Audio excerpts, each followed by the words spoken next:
Okay, y'all ready for some Destiny? I'm gonna close my Spotify. I'm just gonna straight up kill it.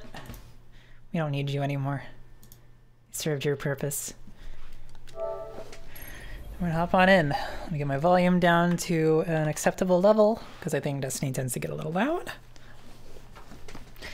And I don't remember where we were, to be honest. Also, man, it's gonna be interesting to see what happens with my my voice today. I have not talked at length in a while, so I really should be trying harder not to burn myself out right at the beginning. Oh no, which one of these was my actual one? Do y'all remember? Oh, it was this one. That was Fisty McPunch. Okay. All right. We are back into the adventures of Mara Jin. If I stumble and die right here at the beginning, I'm going to be a little upset. I'm not going to lie. I'm hoping with this character we can at least get to where we were before, which was Crota.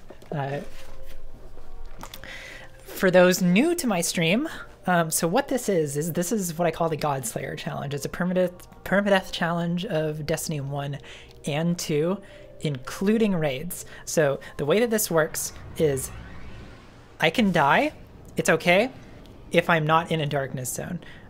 Basically, if the darkness consumes me, if I get the game over wipe screen, then my Guardian is canonically dead, because in the lore, it's just the way Destiny works, is Guardians can die and their ghost res them as long as they have a connection to the light. If I don't have a connection to the light, I don't come back. So what's going to happen, so I've got, how many characters have I gone through now? Like 5 or 6. I've seen people do permadeath challenges of Destiny before, and they just die once and they quit. And they don't do raids or anything, it's just basically going through the story. So my plan is to also do the raids, because I love raiding, and I got really good at some of them. So I basically want to keep one character canonically alive to be the Godslayer all the way through both Destiny 1 and 2, to be the Guardian. And the furthest I've gotten was I've beaten the entire base vanilla story of Destiny 1 and the Vault of Glass. We did clear the Vault of Glass without dying. But then I lost my hunter to the Oversoul at Crota, and it was really heartbreaking. And it was just, it was because it was a pickup team. It was a team that I wasn't super familiar with. We hadn't run it multiple times. We had just run it once, and it went, oh damn it, didn't level that up. We weren't totally gelling, and just communication didn't happen there at the end, and somebody died, somebody went out to try to res them, they died, and then we didn't have enough damage on the Oversoul, and we all got killed, and that was a wipe, and we all died. So that was real heartbreaking, because it felt like it was going really well. So also, one way that I was doing it before that's different now is that I'm doing this base game solo. For the Extra Life 24-hour stream that I did this solo for the first time. I usually had Avery in my party before, but it occurred to me that relying on someone else to keep me alive doesn't keep me on edge enough. I'm not careful enough, and I need to be able to keep that edge the whole time that I'm playing. So now I'm doing single player stuff just by myself. I'll go into strikes and stuff with another person, like stuff that's like meant to be multiplayer. But for the most part, I'm doing this alone, and if I die, then I die. You should honestly actually play D1, but you must be asking questions because you still don't understand the game. That's fine. Like, Destiny 1 is at a very... Oh, what? I'm going to go to the tower. I'm not going to spend too much time at the tower, I promise. I just want to... It's been a while since I played, so check and make sure I'm not missing anything, because you can't just go directly to anywhere. You have to go to orbit every single time. We're here, we're queer, purchase your local trans person a beer. Agreed with that. Also buy your trans friend a Switch. Okay, I got nothing here. Onward. You're sorry you weren't there. It's not your fault, Val. It's not your fault. It was just... I didn't plan it well enough. It was super heartbreaking, though. What I'm really looking forward to is getting... Okay, I don't want to do the Devil's Lair yet.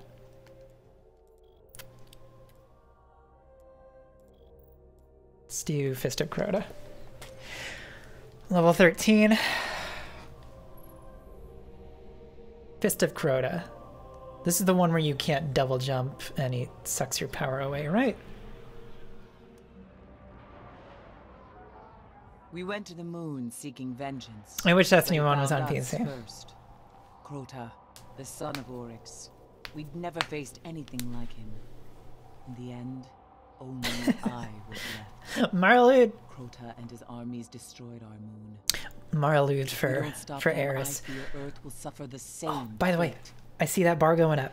So thank you, whoever that was. I really wish that I could thank you individually just by having a notification come up, but I don't have that capability right now. Commands the hive spawn on Earth. If you want the shout out, just say, "Hey, it was me," and I will thank you personally. But semi-anonymous donations are also fine. I know that some people appreciate that. Oh my goodness, it's been a bit since I've played. Oh boy. I'm out of practice. This is going to be dangerous.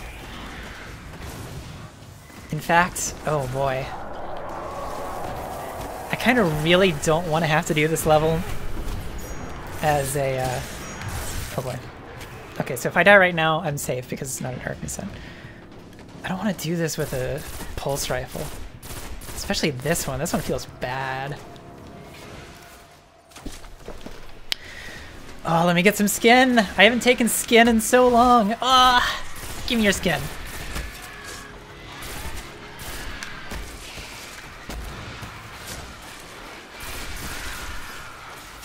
Okay, y'all fuck off. Give me a skin. That's another emote that I'm working on. I think I'm gonna commission it. I may actually commission a redesign of Marlude as well. Just make it look a little more professional. And keep the looks unified. But Mara's skin's gonna be one of them. It's gonna be like me, like holding my fist, like laughing maniacally. Maniacally? Is the word I was going for? Oops. And just kind of like with a purple glow around me and smoke coming off of my fist, because that's how it works. You disintegrate people. Alright, Omnigul, I need you to stop.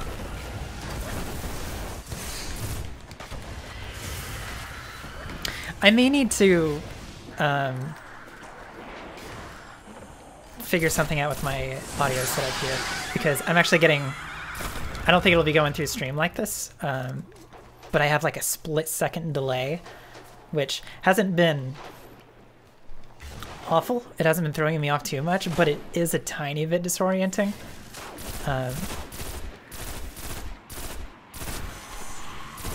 Like it really is just a... Oh! Okay, I'm actually going to go back to the tower. I forgot something very important. We're going to start this one over again.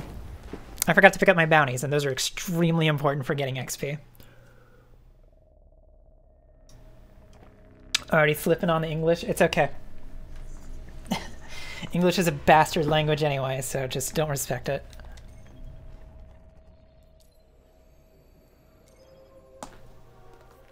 Manic in its various forms are all just a mess. Yeah. Yeah, it's one of those... Because I get that as well. I'm not sure what it's a symptom of because I haven't been diagnosed as formally as anything yet, but I definitely get manic sessions, and they're like I was about to say they're not fun. They are fun. Like that's the whole point of mania, is that like you're feeling really energetic and you want to do everything and get everything done, and like you're so creative and just, but it burns out eventually. And it's just the aftermath of mania is not great. The downswing is rough. Ooh. Be right back again. I'll be here for you, Meth. It's all right. Oh no! I told Zero I would drop by her chat once before I went live, and I didn't. If anyone is also watching Zero's stream, please tell her I said hello. And I'm sorry I didn't stop by. I broke my promise. I mean, like the English word manic and mania and so on. Living with mania is actually more debilitating than the depressive episodes. Like, I know nothing of value will actually be gained while I'm manic. That makes sense. Yeah, and it's too late. She was mad. What's her stream name again? It's Zero something. It's a whole lot of numbers, and I just call her Zero. But if someone else wants to give a shout out in the chat, I think I should have fixed the shout out command. I'm not sure. Give that a test real quick. Here, actually, let me just do a test with a name that I know how to spell.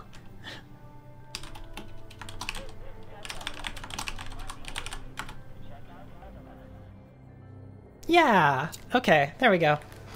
It works now. For some reason, like, you had to have some kind of command in there, like some little like code before that for it to work. But apparently that's not the thing anymore. So yes, go check her out as well. She is doing a 24-hour stream, which is it's so admirable. And she has a sweetheart and real smart. Knows a lot of things. Give her a follow. Also, Wedge and my other mods, feel free as well to just periodically drop a shout out to someone else in Transmission Gaming who's streaming. I don't know who all is streaming right now. I can't pay attention to that, but yeah, just let people know. We need to do a little cross-pollination here. So show love, support their streams, support their fundraisers. We went to the moon seeking vengeance, but it found us first. Crota, the son of Oryx. We'd never faced anything like him. In the end, only I was left. Crota and his armies destroyed our moon. If we don't stop them, I fear Earth will suffer the same fate. Eris's voice, though, I miss it so much in Destiny 2. That's what I want to sound like. I want to be all mysterious and dark. Sardon commands the hive spawn on Earth. Search the grotto. Terrible grenade. Find this monster and see to his terrible end. Shots. Terrible everything. Why do I suck? It's because I haven't played Destiny in months. It was a rhetorical question, but I have the answer to that. Come here. Give me your skin. I'm just gonna punch everybody. I feel like I'm more effective. Yes, yes, also Arcade Ashlyn. Big shout out to her. She does a great job answering questions. Such a wholesome community that she's got going on there. Such a wholesome person. And she knows a lot more about, a lot more of like the general, like the ins and outs of like getting treatment. Like she knows things about like how to get binders and packers and everything. And I don't know anything about that. So those kind of questions are what you've got. She is another great source to go ask and follow and watch her streams. Penny New Moon, I see you. Hello, good evening. How are you tonight? Welcome back. We're starting to get to the point, so... Oh boy. When I first started streaming and I only had about like 4 regular viewers, I was like, okay, I can keep up with everybody. But like, as I'm trying to grow my channel and more people are coming in and stuff, like, it's one of my biggest paranoias that I'm going to forget somebody, and I'm going to hurt their feelings with it. And that kind of, like, I had that moment last night watching somebody else's stream. The trans Jedi I saw in, oh god, in Valerie B's chat, and I was like, I recognize that name. Where do I recognize that name? And they've been in my chat so many times before, and I was just like, oh no, this is so embarrassing. So just like the more people start coming through here, like I'm trying to do my best to remember everybody that I've seen before and say hi, because I really appreciate you coming back. So if I ever greet you as if it's the first time I've ever seen you, and you're like, I've been in your chat before, it's okay to let me know. Please, please, please don't take offense to it as best you can, because it's just, oh no. It makes me sad every time that happens. Because I don't like feeling forgotten, you know? I don't like it when I go into somebody's chat and I'm like, but you know me. And it's just, oh, man. And it's just, I know a lot of people have, what it is it's rejection-sensitive dysphoria. So just, and a lot of people have that, and I really don't want to trigger that in people. I want you to feel valid and loved. So that definitely is one of those things that can trigger that. And I want to rectify it if I do trigger that. If I ever trigger you, like, I want to make it right. Because I don't like being triggered. No one likes being triggered. That's the whole definition of being triggered. It sucks.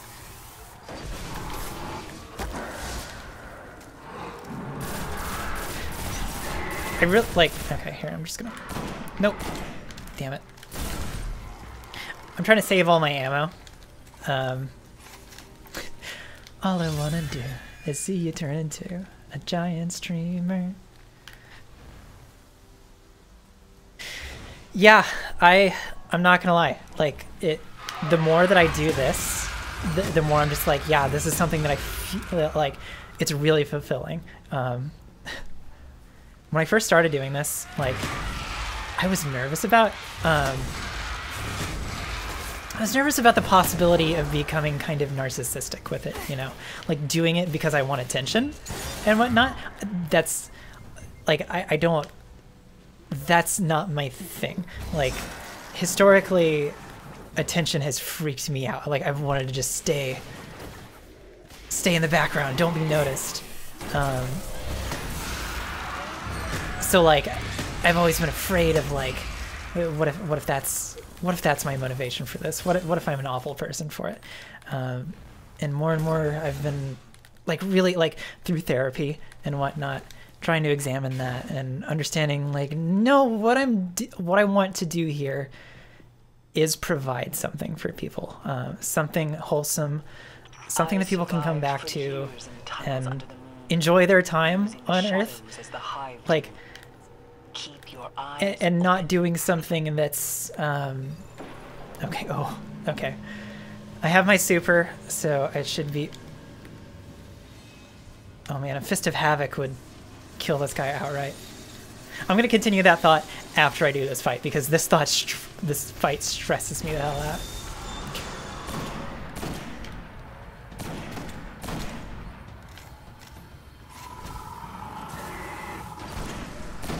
I might be able to just end him right here. Come on. Give me that. I was hoping I would have more sniper ammo, be able to just take him all the way out. I hope he's not right behind me. He's right behind me, isn't he?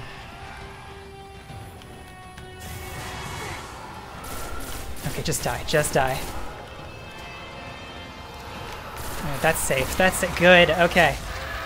Now just panic bubble, playing it completely safe. So, anyway, yeah, what I was saying. Now that Sion has fallen, so, there is more to do.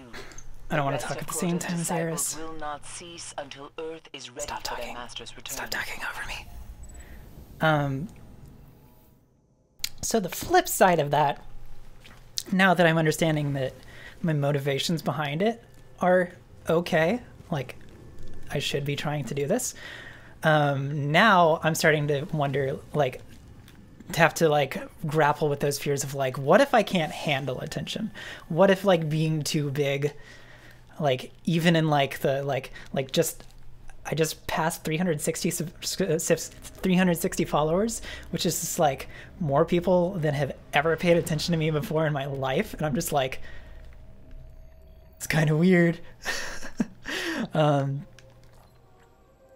Like that's definitely something that's on my mind, and like every step of the way with what I'm doing with everything, like I want to be sharing everything with you. Like I'll overshare and be super open about things, because like I think it's anytime I've watched other people grow their channels and start doing creative stuff and start to become successful at it, I always just wonder what their thoughts are about it, like what they're experiencing, what kind of emotional stuff they're going through as they start to actually like kind of come into their own and do things that people want to watch. And like I can provide that because I have a natural tendency to talk about everything. So my brain, for the most part, is an open book. There was a really interesting, if you aren't following Sam Dillon Finch on Twitter, go give him a follow.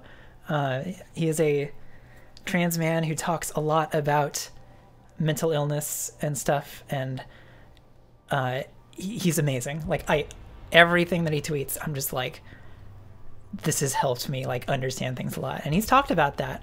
He's talked about how like it's easy to overshare about things that you feel. Sam Dillon Finch, I forget what the handle is. If somebody else knows that, go ahead and drop that in the chat. You got my permission for that. You've defeated the but the threat remains. So it's really easy to share about stuff that like I feel like I've got a bow on. Like I understand being trans, so I'm going to talk about that. I understand being bi, so I'm going to talk about that. I understand levels of being plural, so I'm going to talk about that, so that I can get it out in the world and help other people understand themselves.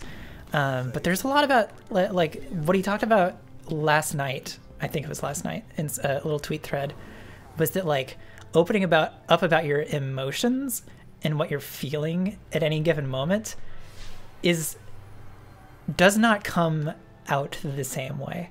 And I thought about that, and I'm like, that is really true.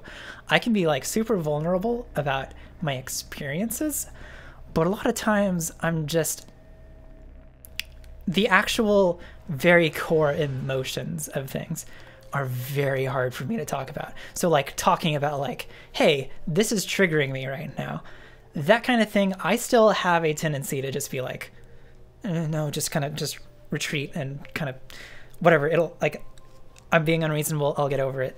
And stuff like that, like I never really thought about before, is just really hard to talk about.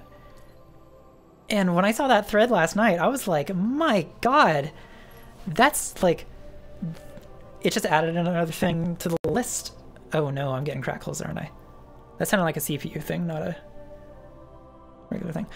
But so yeah, now that's another thing on my list that I'm just like, I want to be cognizant of that and try to do my best about being like open and vulnerable in a safe way. That's a caveat. I am out here on the internet, and there are dangerous people on the internet. So there are things that I can't be open about. Like I'm not going to give anyone my address, you know, I'm not going to be that much of an open book, but Like, there's just so, like, I want to be as open about as many things as I possibly can, because there have been so many times where other people have done the same for me. Just generally, like, they'll tweet about something that's kind of hard to talk about, and I read it and I'm like, oh my God, I understand myself better now because you talked about that. And I feel so much better because of that. You always assume nobody cares, so you don't bother talking about your feelings. Yeah, I know that feeling. And it's, you struggle to keep anything under wraps. So often you just open your mouth and words come out and you're like, damn, girl. Same. Yeah.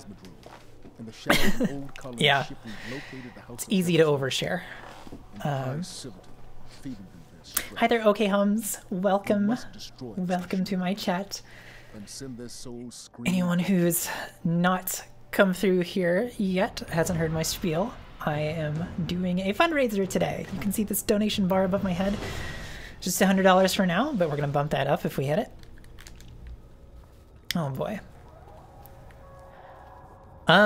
If anyone wants to join my party, join my fire team when I do this, please do. Avery, if you're out there and you want to play some Destiny, help me with strikes. I'm gonna play it really safe when it comes to this strike, just because it's balanced for 3 people, and it can get overwhelming and it can kill me. So I am gonna kind of hold back and wait until I get a couple of people in here in my fire team. But yeah, we're doing a fundraiser for the Transgender Resource Center of Long Island tonight. They're trying to build a community center up there. And in partnership with Transmission Gaming, we're doing a lot of, a whole bunch of us are trying to raise money for that. Build it. So donate if you can and are willing. And if you can't, but are willing to signal this a little bit, share my stream. Get it out there. Get it in front of your friends and everybody who can help out a little bit. Because every little bit helps. You don't have to have money to help. Ever since I came back to college, and ever since I had to come back from college and explain where I was for a semester, retroactive medical leave because, oops, I wasn't dealing with any of my feelings and apparently I had Asperger's. I'm basically like, fuck it, here are my feelings. I hope I can help you understand it or others. That's exactly where I'm at. Oh shit. All right, I gotta be careful. Fallen and high. Hope we can avoid the crossfire. Yeah, I love the music in this part. Yeah, there was very much a point, and that was kind of, when I came out as trans, that was the tipping point, where it was just, I was bottling so many feelings and so many thoughts up for so long that just like the instant it felt better to share something and for that to impact another person in a meaningful way, I was like, why the hell am I not doing this all the time? Why am I not just sharing my story? So ever since then, I've just been trying to like increase that, and that's one of my top goals with this channel, is just being able to be out there and be visible. And help people understand themselves as best they can, because it really just seeing people like you, just seeing that we exist, it does more than anyone in a non-marginalized community can know. Because stuff like, if you're straight and you're white, oh good, I got somebody.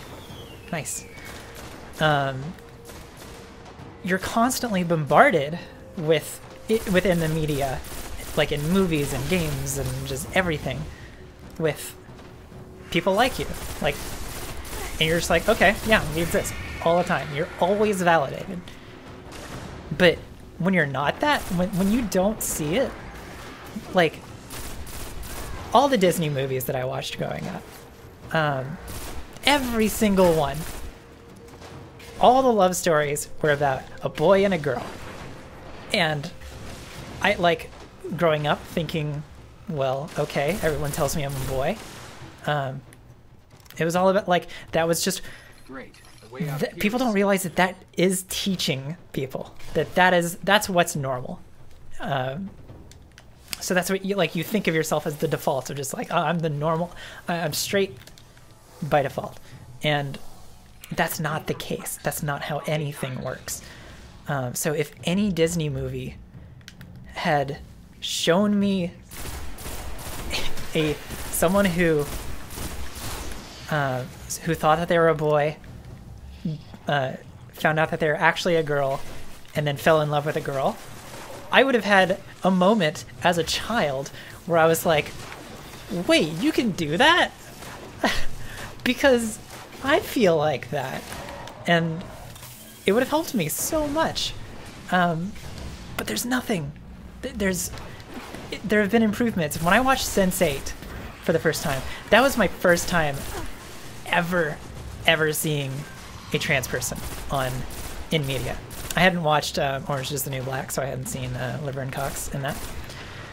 But literally, like, just as soon as Nomi came on the screen, as soon as Jamie Clayton was doing stuff, and like, there weren't any moments where like they made a big deal out of her being trans. Like, they just mentioned it, like, because it was relevant sometimes.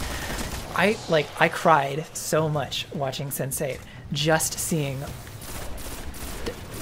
like, don't get me wrong, Sense8 has some issues that I'm not going to get into here, but just for that alone was so important and impactful for me to think, yes, okay, I'm not a freak.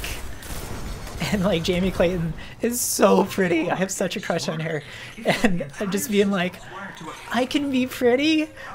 Like, I can be born with the body that I was and still be this really pretty girl. It was just like, it means so much. And there's so much more representation that needs to happen beyond that. Like now that trans people are starting to get some visibility and whatnot, like, I think we need to be starting to work on not having the whole narrative in trans media be about passing. Like, it's okay to not look like Jamie Clayton, you know? Like, you can look like yourself. You can look like you want to, and you're valid. And that goes along with all like, even just general body positive stuff in media. Like, cis women are always told you have to be skinny, you have to be pretty, you have to wear makeup and everything, and like,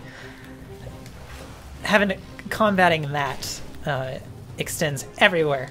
You don't have to be white to be pretty. You don't have to be skinny to be pretty. You don't have to... You can have a beard and be pretty. Like, everything is valid, and that's not what our media teaches. I'm so glad I have another person. I feel so much safer. See, this is a good metaphor for that. Like, just knowing that there's another person there who's got your back. Like, things are still a little dangerous here. Like, we could both go down, and then that's scary. But if I were, like, when you don't see representation in the world, oh my god, I'm being reckless. Panic.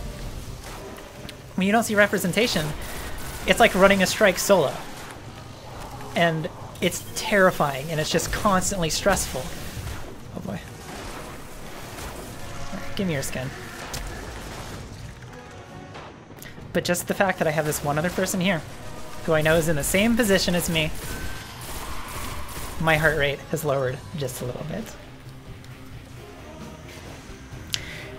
How do you break that after years and years of believing it? I'll give a brief answer to that because it's not quite 6 o'clock yet, and I'm gonna wait until at 6 o'clock is when I'm gonna actually start the AMA section. But it's really just a matter of, you gotta have a moment, you know, or a series of moments where you're just, something clicks, you know. Because there was, all my life, there's been just, I've had little thoughts, you know, questioning the default assumptions about the way the world works and everything. But it's just your brain gets so locked into you know, the way you've always thought. Like, you're in your comfort zone there, even though it's not a comfortable zone. It's just all you've known. So yeah, it is hard. It's hard to break out of your assumptions about yourself, and it's continually hard to break out of that. Like, I've been out for 2 years, over 2 years now, and there's still things that I'm discovering about myself. Like, I didn't discover that I'm non-binary until really just a couple months ago, which is like, you know, I guess we've kind of started the AMA section really, so I can't get off of these thought trains, otherwise I'm going to lose them later. So here's an example. When I came out as trans, like when I figured out that I am not a man, before I figured out that I was trans, I came to the decision, okay, so I'm a gender non-conforming male. Like, I learned that term, and I was like, I don't have to be like other guys. Like, I'm still a guy, but I'm breaking the assumption that I am your standard gender-conforming guy. So that's what I identified as for a while. And then I realized, no, that doesn't quite fit. That doesn't take me far enough into what my actual identity is. And then just after, oh geez, yeah. Mini boss. I had to have a couple of more realizations about myself that didn't fit with the assumption of being a male. So I came out as a trans woman, and I was like, okay, this feels right. It feels more correct. So for quite a while, for nearly 2 years, I identified as a binary trans woman. And then the more like I transitioned, and the more like medically transitioning, starting hormones and everything, and presenting feminine, started feeling more and more like it felt right. And I was like, okay, this is right. But for some reason, calling myself a woman still doesn't. It doesn't feel as wrong as calling myself a man, but it still doesn't feel accurate. Then I had to start challenging my assumptions that, well, the only way to be, like, my assumption when I came out was that the only way to be trans and the only way to transition for me was to stop being a man and start being a woman. When it's really a whole lot more complicated than that, and there are more ways to be trans than that. So it was, yeah, just these last few months have very specifically been, oh nice Galahorn.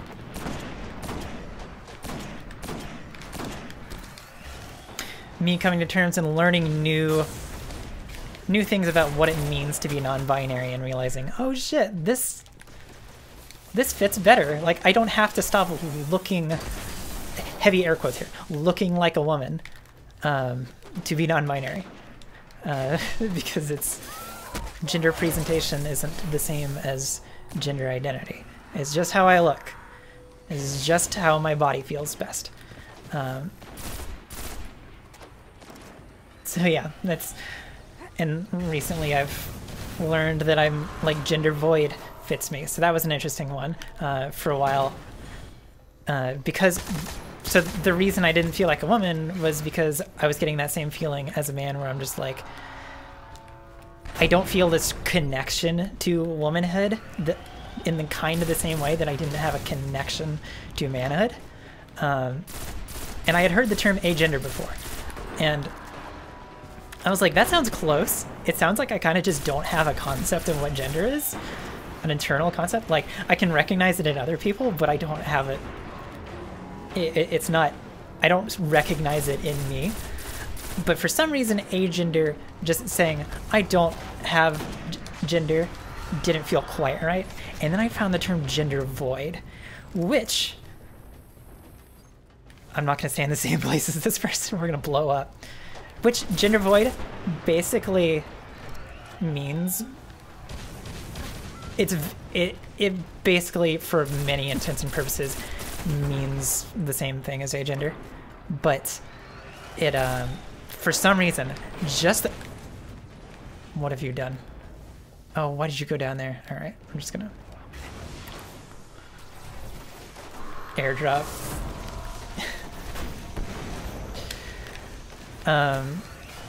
The term gender void gives this added feeling of like it's a void, but there is a something to that nothingness. That it's like a black hole, or it's like space. As a concept, it is a thing, even though it is nothingness. It is an antithesis to the existence of gender. And as soon as I like started thinking about it that way, it was just like something clicked. And I'm like, yeah, this feels real right. It feels like there's a color to my gender, my lack of gender, somehow, paradoxically. And yes, gender void equals void burn. That is actually legitimately, I'm a Defender Titan right now. I'm purple. Everything about the void in Destiny actually helped me figure that out. The void in Destiny being purple helps me come to terms with my gender. And I honestly can't explain why. I don't get it. But that's how it went down. The void is purple in me. It doesn't make sense. It doesn't have to make sense to other people. But it's I can't say that word, synesthesia. Understanding of gender versus the spatial and visual thing. Yes, that's 100% correct. There is a feeling to it that it very much is like how people see a color when they hear certain music. I see the color purple when I conceptualize my lack of gender. It's bizarre. I don't know what's up with that. Maybe there's some metaphysical property to the universe that causes that. I don't know. I don't think it really matters all that much. Anyone else lose sound? Uh-oh. Very refreshing. By the way, I've been on a spiel here. I'm gonna try to scroll back up through the chat once this strike is over and try to catch up with people.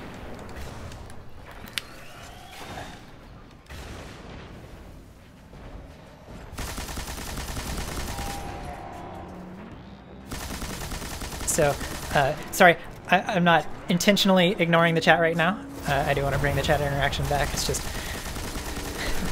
when you're doing a permanent. Oh god, when you're doing a permanent challenge and talking a lot about very important, deep things to you, like you can see, I'm kind of just jumping around. Like I'm not as snappy in my gameplay right now as I usually am, because my mind is already split enough. If I split it so far that I'm also looking at the chat right now and trying to respond to everybody, I will explode. Okay, just like he did. Oh boy. All right. I am just gonna wait until, okay, this is actually a good opportunity. I'm gonna please ignore you waffle. I identify as a binary woman right now, but I'm right at the beginning, and it feels like my goals feel right, but worry about having a wobble later. See, I told you. Yeah, so that's exactly something that I've felt, and I encourage you to actually explore that, because don't get too caught up in the feeling of like, oh, I might be wrong about this, because it's okay. It's okay to be wrong. You have to test it. You have to go scientifically about finding what your gender is. And like, I wouldn't have been able to figure out that what my gender is if I had gone I wouldn't have been able to go straight to gender void from where I started, because I had to test out the feeling of, okay, what does it feel like to exist seemingly like a woman in the world, and to present as that. In order for me to understand that, like, okay, there is something to that that does resonate with me. but it is not fully accurate. So keep doing that, like keep thinking about that, because it will, I promise, lead you to your destination. Keep pulling the thread. Because any feeling that feels right, oh my god. I hate this tank. This tank is the hardest part of this strike.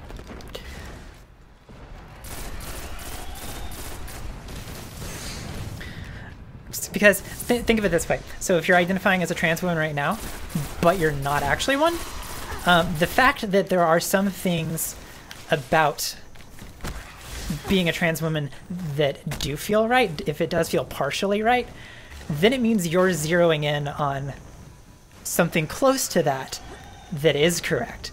And once you're able to identify what those specific pieces are, then you can lock those in. You can decide like, yes, this is for sure right. And it does apply to whatever my identity really is. It just so happens that those traits are shared by both whatever you are and trans women. Like, nobody has a lock on certain traits. Like, just like cardinals are not the only red bird. Like, there are robins, there are plenty of red birds out there, and they're all valid. Cardinals are not robins, but you can describe them as red. And so in the same way, like with my gender, you can describe a cis woman as feminine. A lot of times, sometimes no. But just kind of generalizing here. A cis woman can be feminine, a trans woman can be feminine, and me being non-binary can be feminine. But they are distinct, different identities that can be a little hard to come to unless you've already explored things that like society gives you the tools to understand a little bit better. Because society does not give you the tools to understand gender void whatsoever. Not at all. Not even a little bit. It took being a Defender, Titan, and Destiny for me to figure that out. And just, what the hell? But I did see, actually, because my mind's in Destiny, I did see Mita's thing about the Void and Destiny being about dark matter. That's actually kind of something, like, yeah, that's why this helps me figure that out, because, and like, maybe gender, like, I don't necessarily know if when I say the word void, what I'm saying with that necessarily means actual, like, non-existence, you know. It may be a semantically inaccurate term, but it's one of, it gets the point across that my gender, whereas male and female and other non-binary identities feel like regular matter to me, like maybe photons, neutrons, electrons, all that kind of stuff. Like that's kind of how I see, and protons. That's how I see a lot of genders, most genders that I'm aware of. Whereas with that comparison, my gender feels like dark matter, which is something that exists and has an impact on our universe. We just don't really understand it yet, and it doesn't interact with other particles in the same way. Dark matter's not attracted to protons, I think. I don't know. We're starting to get into territory where you're going to want to go ask Ashley Nova things. Also, can we get a shout out to Ashley Nova in the chat? She's a physicist, so she knows things. She may be able to help me out with my understanding of void and my gender. But yeah, that's kind of what it feels like. So my void is this other particle never opened this. And so, I'm the first person you've heard talk about gender voids. You're really grateful for the insight. Thank you. Yeah, it's a term that I only heard recently, and it's such. I think it's a very newly coined term. I think the earliest thing that I could find in my searches was a gender void flag on DeviantArt from 2015. And there's really not a hell of a lot of discussion out there about gender void. So in identifying as gender void, I'm kind of on the forefront of that. So I'm in this weird position where like I feel kind of unqualified to be the one to decide what gender void means, like generally. Like I 100% am a proponent of things can mean different things. So other people who identify as gender void may not feel the same way that I do. But yeah, no, there's not a lot of information out there. Oh boy.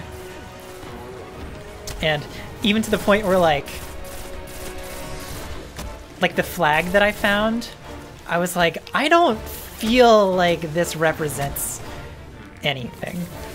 It was just, it looks like the trans flag, except it's black, blue, and gray. And like I've described, my gender is black and purple. It's my channel branding. The blackness of nothingness and the purpleness of the flavor of the void. Which is why I went and designed my own gender void flag. And I feel like it represents the way that I feel about gender void much more.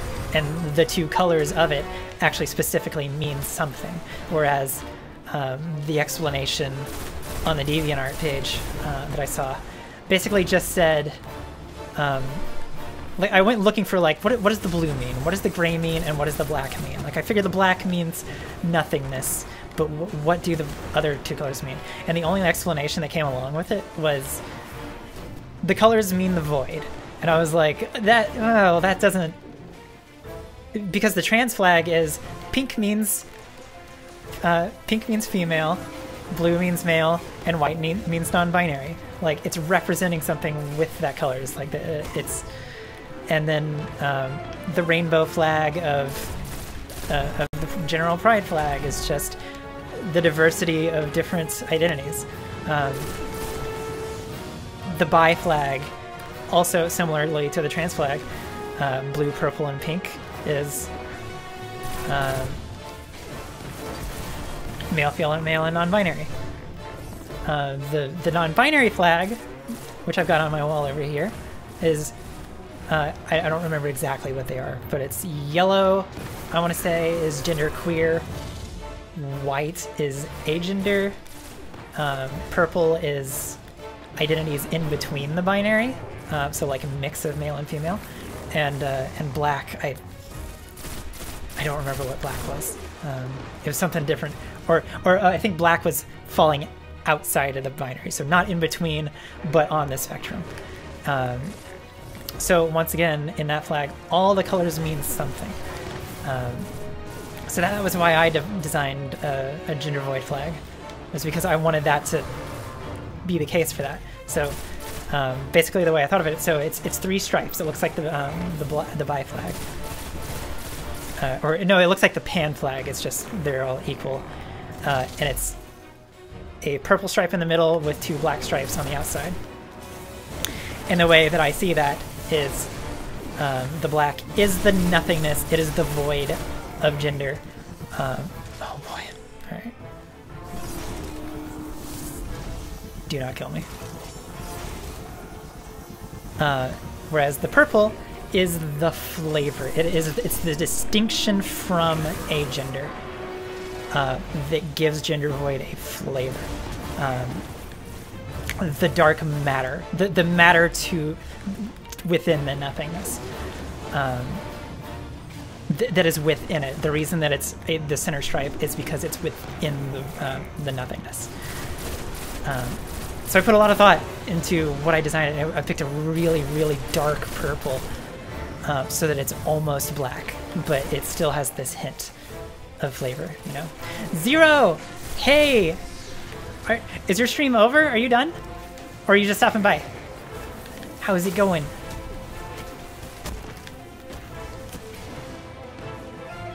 And yeah, I'm really proud of the flag. Like, and I kind of like this kind of gets into what I was talking about earlier with like feeling a little weird about being like an authority on things and being in the front and having attention on me. Like, I hesitated on doing that because I was like, I don't want to be necessarily like, I don't want credit for being the designer of the gender void flag. Like, I just want it to be a thing, so I made it. But I don't want people like waving it around and be like, yeah, Mara Jin's flag. Like, that's not what it is. Like, it just exists now. Just like my gender, it just exists now. So, but then at the same time, like, it does have such a meaning to me, and I did put so much thought into it that I hope it does resonate with people, because I want to have a flag for gender void. Like, I would feel so happy if I went to Pride and saw somebody wearing a gender void flag as a cape. I'd be like, holy shit! We do exist! Just floating around in space somewhere, repping the void community. Yeah. Okay, I'm gonna go ahead and take a break. I'm not playing my A game today because I want to be focusing mostly on chat. So hopefully that doesn't kill me. So I'm gonna be playing it real safe, kind of just like ducking behind walls. And I promise those of you who have not watched me stream before, I'm better than I'm going to be playing tonight. Like, I'm pretty snappy when it comes to Destiny when I can get in and focus on it. But my attention is divided tonight, like, very hard, because there are more important things to talk about today. So if you're here for snappy, awesome gameplay, do please stick around, because after today, there will be more of that. I promise. But anyway, I'm going to take a break real quick. I'm going to go to the bathroom, and we're going to come back. And before we get back into more Destiny, I'm going to try as thoroughly as I can to scroll back through the chat and catch up on some things, because fuck it, we're in the AMA section now. Keep on asking. So I'll be right back. And I love all of you. Thank you so much for the support. And thank you so much for, yes, we're up to $35. We're going to get there. We're going to get to 100. Keep on sharing that. Keep on bringing people in to raise more money, because it's awesome. Love you too, Zero. Keep that stream going strong. Don't get too tired. Don't pass out. Be right back.